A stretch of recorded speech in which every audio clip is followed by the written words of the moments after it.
जय मसीह की दोस्तों, स्वागत है आपका हमारे चैनल पर। आज का विषय है स्वर्ग में न्याय कैसे होगा।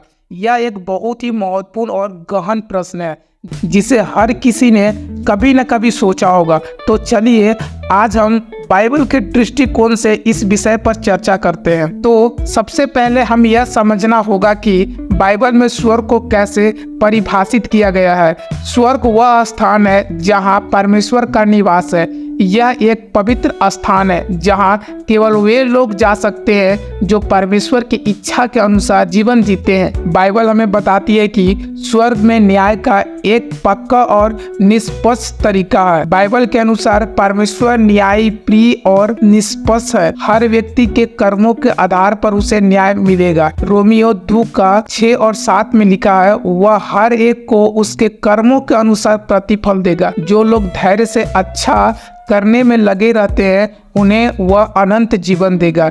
इसका अर्थ यह है कि हमारे कर्मों के आधार पर हमारा अंतिम न्याय होगा। यह न्याय केवल कर्मों पर ही आधारित नहीं होगा बल्कि हमारी आस्था और विश्वास पर भी निर्भर होगा। बाइबल के अनुसार अंतिम न्याय के समय सभी लोगों को उसके जीवन के आधार पर न्याय दिया जाएगा। प्रकाशित 20 का 12 कहता है, और मैंने मरे हुओं को बड़े और छोटे सिंहासनों के सामने खड़े देखा और पुस्तकें खोली गई और एक और पुस्तक खोली गई जो जीवन की पुस्तक है, और मरे हुओं का न्याय उन पुस्तकों में लिखे हुए कर्मों के अनुसार किया गया।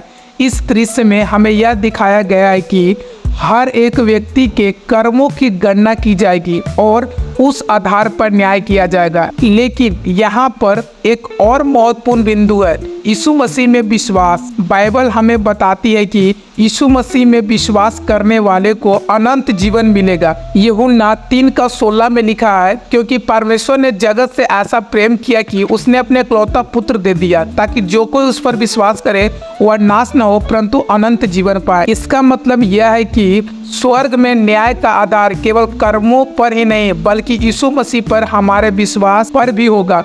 मसीह में विश्वास हमें पापों से मुक्त करता है और हमें परमेश्वर के न्याय से बचाता है। तो दोस्तों, बाइबल के अनुसार स्वर्ग में न्याय निष्पक्ष और पवित्र होगा। यह न्याय हमारे कर्मों और हमारे मसीह पर विश्वास के आधार पर होगा। हमें चाहिए कि हम अपने जीवन को परमेश्वर की इच्छा के अनुसार जिए और मसीह में अपने विश्वास को मजबूत करें। अगर आपको यह वीडियो पसंद आए तो इसे लाइक करें, अपने दोस्तों के साथ शेयर करें और हमारे चैनल को सब्सक्राइब करें। अगली बार हमें एक और महत्वपूर्ण बाइबल विषय पर चर्चा करेंगे। तब तक के लिए परमेश्वर की कृपा आप पर बनी रहे। धन्यवाद। परमेश्वर आपको आशीष दे।